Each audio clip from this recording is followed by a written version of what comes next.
ఆంధ్రప్రదేశ్లో వెన్నుపోటు దినం గ్రాండ్ సక్సెస్ అయింది. రాష్ట్రంలోని అన్ని జిల్లాల్లో వైసీపీ లీడర్లు రోడ్డెక్కి తమ నిరసనను తెలిపారు. ఇన్నాళ్ళు కూటమి సర్కార్ కేసులకు భయపడి సైలెంట్ అయిన నేతలు ఆందోళనలో పాల్గొన్నారు.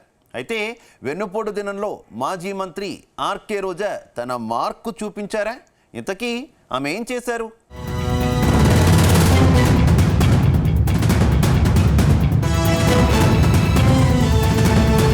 ఆంధ్రప్రదేశ్లో వెన్నుపోటు దినం వైసీపీ నేతలను మళ్లీ యాక్టివ్ చేసింది. ఇన్నాళ్ళు పార్టీ కార్యక్రమాలకు దూరంగా ఉన్న మాజీ మంత్రులు, మాజీ ఎమ్మెల్యేలు రోడ్డెక్కారు. కూటమి సర్కార్కు వ్యతిరేకంగా ఆందోళనల్లో పాల్గొన్నారు. కాకపోతే ఎవరూ ఎక్కడ ఫోకస్ కాలేదు. ఈ అవకాశాన్ని తనకు అనుకూలంగా మలుచుకున్నారు మాజీ మంత్రి ఆర్కే రోజా. నగరిలో క్లాక్ టవర్ సెంటర్ నుంచి మున్సిపల్ ఆఫీస్ వరకు వెన్నుపోటు దినం పేరిట నిరసన ర్యాలీ చేపట్టారు. ఇందులో మాజీ మంత్రి రోజా పాల్గొన్నారు. ఈ వ్యవహారాన్ని తనకు అనుకూలంగా మలుచుకునే ప్రయత్నం చేశారు.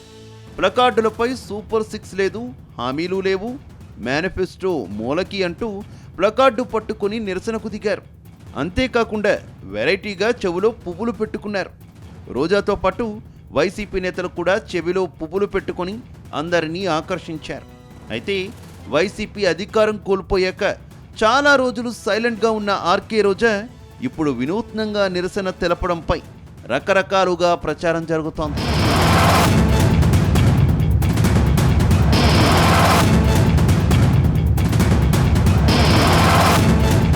ఇక గుంటూరులో పోలీసులపై మాజీ మంత్రి వైసీపీ నేత అంబటి రాంబాబు రెచ్చిపోయారు. గుంటూరు కలెక్టరేట్ వద్ద పోలీసులతో వాగ్వాదానికి దిగారు. వైసీపీ వెన్నుపోటు దినం పేరుతో కలెక్టరేట్ వద్ద వైసీపీ నేతలు కార్యక్రమం చేపట్టారు. కలెక్టరేట్ లోపలకు మూకుమ్మడిగా వెళ్లేందుకు వైసీపీ నేతలు ప్రయత్నించారు. దాంతో వారిని అడ్డుకునేందుకు పోలీసులు ప్రయత్నించారు. లోపలికి వెళితే ఏం చేస్తావంటూ సిఐతో అంబటి వాగ్వాదానికి దిగారు. అంబటి తీరుపై పోలీస్ సంఘాలు, కూటమి నేతలు మండిపడుతున్నారు. అంబటిపై కేసు నమోదు చేయాలని డిమాండ్ చేస్తున్నారు. అటు రాజమండ్రిలో వైసీపీ ఆధ్వర్యంలో వెన్నుపోటు నిరసన కార్యక్రమంలో పార్టీ శ్రేణులు పెద్ద సంఖ్యలో పాల్గొన్నారు. మాజీ ఎంపీ మార్గాని భారత్ ఆధ్వర్యంలో సబ్ కలెక్టర్ కార్యాలయం వరకు చేపట్టిన ర్యాలీలో నల్ల బెలూన్లు ప్రదర్శించడంతో పోలీసులు అడ్డుకున్నారు. దీంతో పోలీసుల తీరుపై ఆగ్రహం వ్యక్తం చేశారు. కూటమి ఏడాది పాలనలో ఏ వర్గం ప్రజలు సంతోషంగా లేరని భారత్ అన్నారు.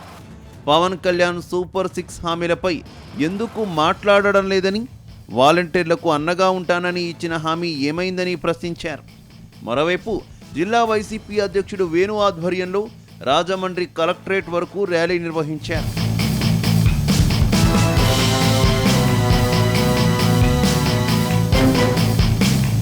అయితే వైసీపీ వెన్నుపోటు దినంపై అధికార పార్టీ నిప్పులు చెరిగింది. వైసీపీ అధినేత జగన్పై తీవ్రస్థాయిలో ఫైర్ అయ్యారు గురజాల ఎమ్మెల్యే ఎరపతినేని శ్రీనివాసరావు. రేపటికి జగనాసుర వధ జరిగి ఒక సైకో ప్రభుత్వం గద్దె దిగి ప్రజాస్వామ్య ప్రభుత్వం ఎన్డీఏ అధికారంలోకి వచ్చి సంవత్సరం అయిందన్నారు. ఆర్థిక వ్యవస్థ పతనం కావడానికి కారకుడైన జగన్మోహన్ రెడ్డి గద్దె దిగిన రోజు అందరికీ పండగ రోజన్నారు. కానీ వైసీపీ నాయకులు దానిని వెన్నుపోటు దినంగా భావిస్తున్నారని ఫైర్ అయ్యారు. ప్రజలు ఇచ్చిన తీర్పును వెన్నుపోటు దినంగా పాటిస్తున్నారా అంటూ మండిపడ్డారు. తల్లిని చెల్లిని వంచిన వాడు అసలు శిశులైన వెన్నుపోటుదారుడంటూ ఆరోపించారు. బాబాయిని గొడ్డలు పొట్టుతో చంపి గుండెపోటు అని నమ్మించే ప్రయత్నం చేసిన జగన్ నిజమైన వెన్నుపోటుదారుడని చెప్పారు. అటు ఎన్డీఏ శ్రేణులు అందరూ రాష్ట్ర వ్యాప్తంగా, ముఖ్యంగా గురజాల నియోజకవర్గంలో కూడా ఈ నరకాసుర వధ పేరుతో బాణాసంచా కాల్చి సంబరాలు చేసుకోవాలని పిలుపునిచ్చారు.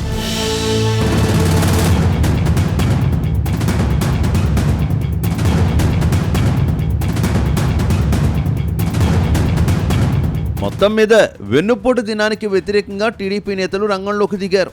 రేపటి నుంచి నరకాసుర వధ పేరుతో సంబరాలు చేసుకోవాలంటూ పిలుపునిచ్చారు. ఇలా రెండు పార్టీల నేతలు పోటాపోటీగా ఒకరు నిరసనలు, మరొకరు సంబరాలు జరుపుతుండడం మాత్రం ప్రజలను ఆశ్చర్యానికి గురి చేస్తోంది.